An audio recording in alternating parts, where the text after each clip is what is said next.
আজ বানাবো একটা ভীষণ জনপ্রিয় চচ্চড়ি। না শুধু আমাদের নয়, মহানায়ক উত্তম কুমারের খুব পছন্দের এই চচ্চড়ি। কি এই চচ্চড়ি জানতে ইচ্ছা করছে তো? তাহলে তো ভিডিওটা শেষ পর্যন্ত দেখতেই হবে। তো চলুন আর কথা না বাড়িয়ে রেসিপিটা শুরু করা যাক। এখানে আমি ফ্রেশ ভেটকি মাছের কাঁটা নিয়ে নিয়েছি। দেখুন, শুধু কাঁটাই না, এতে প্রচুর মাছও আছে, দেখেই বুঝতে পারছেন। মাছে দিয়ে দেব লবণ, পরিমাণ মতো হলুদ গুঁড়ো। কাঁটার সঙ্গে লবণ আর হলুদটা খুব ভালো করে মাখিয়ে নিতে হবে। 4টে বড় সাইজের আলু গোটা গোটা করে কেটে পরিষ্কার করে ধুয়ে নিয়েছি। এদিকে আমি উনুনের জালটা ধরিয়ে কড়াটা গরম হতে বসিয়ে দিয়েছি। কড়াটা গরম হয়ে গেছে, এতে দিয়ে দেব সর্ষের তেল। তেলটা খুব ভালো করে গরম করে নিয়েছি, একদম ধোঁয়াটা গরম করে নিতে হবে, নয়তো মাছগুলো জড়িয়ে যাবে। এবার কাঁটাগুলো একে একে দিয়ে দেব। একেবারে ভাজবো না, দুবারেই ভাজবো। ভেটকি মাছের কাঁটা একটা আষ্টে গন্ধ থাকে, তাই খুব কড়া করে ভেজে নিতে হবে। আমার ভাজা হয়ে গেছে, দেখুন ঠিক এমন কড়া করেই ভাজতে হবে, তাহলে আষ্টে গন্ধটা থাকবে না। এবার তুলে নেব, মাছের কাঁটাগুলো এই পাত্রে তুলে নিচ্ছি। একে একে বাকি কাঁটাগুলোও ভেজে নেব। বাকি কাঁটাগুলো দেখুন আমি একই রকমভাবে ভেজে নিয়েছি। এবার এগুলোকেও তুলে নেব। ওই তেলের মধ্যে দিয়ে দিলাম 2 বড় সাইজের পেঁয়াজ কুচি। পেঁয়াজটা একটু হালকা লাল করে ভেজে নিতে হবে।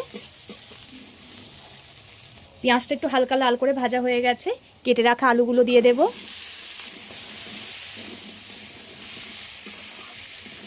আলু আমি একটু বেশি করে দিলাম, আমাদের সব আলু খেতে ভালোবাসে কাঁটা চচ্চড়ির। আপনারা আপনাদের পরিমাণ মতো দিয়ে নেবেন। আলুটাকে একটু লাল করে ভেজে নেব। আলুটা আমি 5 মিনিট মতো ভেজে নিয়েছি। দেখুন 5 মিনিটে কতটাই সুন্দর ভাজা হয়ে গেছে। এবার এতে দিয়ে দেব স্বাদ মতো লবণ। লবণটা আমি প্রথমে দিলাম না, লবণটা প্রথমে দিলে আলুটা জড়িয়ে যেত আর ভাজাটাও খুব একটা ভালো হতো না, তাই কিছুটা ভাজার পরে তারপরে লবণ দিতে হবে। আবার একটু খুব ভালো করে ভেজে নেব। আবারও 2-3 মিনিট মতো ভেজে নিয়েছি লবণ দেওয়ার পরে। এবার এতে দিয়ে দেব একটা ছোট সাইজের টমেটো কুচি, একটা কাঁচা লঙ্কা মাঝখান থেকে চিড়ে। টমেটো গলা অবধি খুব ভালো করে ভেজে নিতে হবে। টমেটো গলে গেছে, এবার এতে দিয়ে দেব 4 চামচের 2 চামচ রসুন বাটা। রসুনে যতক্ষণ কাঁচা গন্ধ না যাবে ততক্ষণ ভেজে নিতে হবে। 1 মিনিট মতো ভাজার পরে রসুনের কাঁচা গন্ধটা চলে গেছে। এবার ওতে দিয়ে দেব সমপরিমাণ আদা বাটা। আদাটা দিয়েও খুব ভালো করে কষিয়ে নিতে হবে। আদাটাও খুব সুন্দর করে ভেজে নিয়েছি।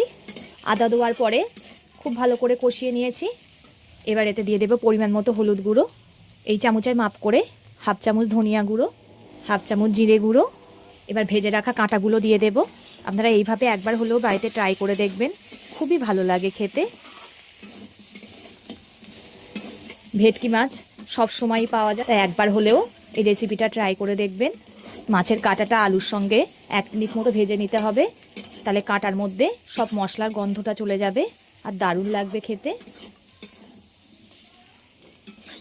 এই রেসিপিটা ছোট থেকে বড় সবাই খুব পছন্দ করে, একবার হলেও ট্রাই করবেন। আর একবার যদি বাড়িতে এই রেসিপিটা করেন, সবাই বারবার আবদার করবে এই রেসিপিটা বানানোর জন্যে। আলুর সঙ্গে কাঁটাটাকে 1 মিনিট মতো কষিয়ে নিয়েছি।